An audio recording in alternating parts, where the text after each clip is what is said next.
Let me speak to a couple of different issues. I'm going to start with East Ramapo. Sometimes when you're in Albany, you play offense or you play defense. And sometimes when you play defense, that's a lot harder because you have a lot of people coming at you. I have had more meetings on East Ramapo than any other legislator, including Senator Carlucci.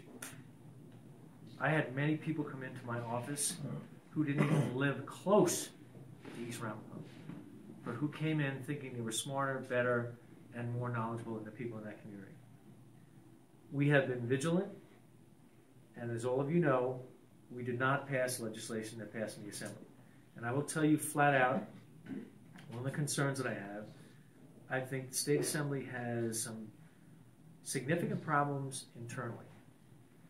And the bill that passed in the Assembly was by a vote of 80 to 60. And the internal conversations that I heard about, but more importantly, what transpired on the floor, was very unsettling. And I think it should be very unsettling for everyone because I think there were racial overtones, I think there was anti-Semitism, and I find that abhorrent. And that's just one of the reasons why we didn't pass the legislation in the State Senate. All of you, in the capacities that you serve, you believe in home rule and local control. So when people talk to me about school districts, they're like, the state needs to do this, they need to do that. People forget the very basic things. You all live in your communities because that's what you love. And I call the school boards the local board of directors, all of whom are duly elected by the constituents in that community. I had a meeting today with Dennis Walcott, who issued a report on East Ramapo and went through a variety of different things. And they actually had in their report that you have to guarantee that at least one member on the school board in every election cycle is going to be a public school parent. I'm like, how is that constitutional? I mean, that violates every precept of due process and constitutionality and things like that. And I have great respect for former Chancellor Walcott, but we went back and forth like really in detail. So with regard to East Ramapo, I think there were 19 recommendations. And really what they want to do is overtake that school district.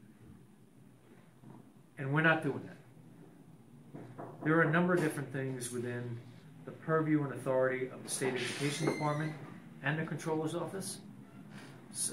Chancellor Walcott said to me, well, there's misappropriation of funds or diversion of funds. I said, okay, so that's why we have state ed.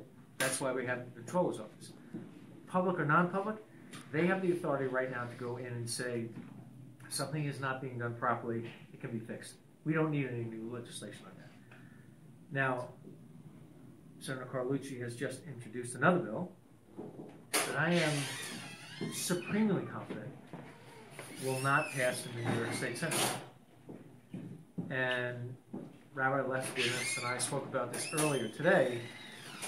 In my opinion, it's basically a fool's errand. And it is undermining the integrity of local management and, again, home rule and local control.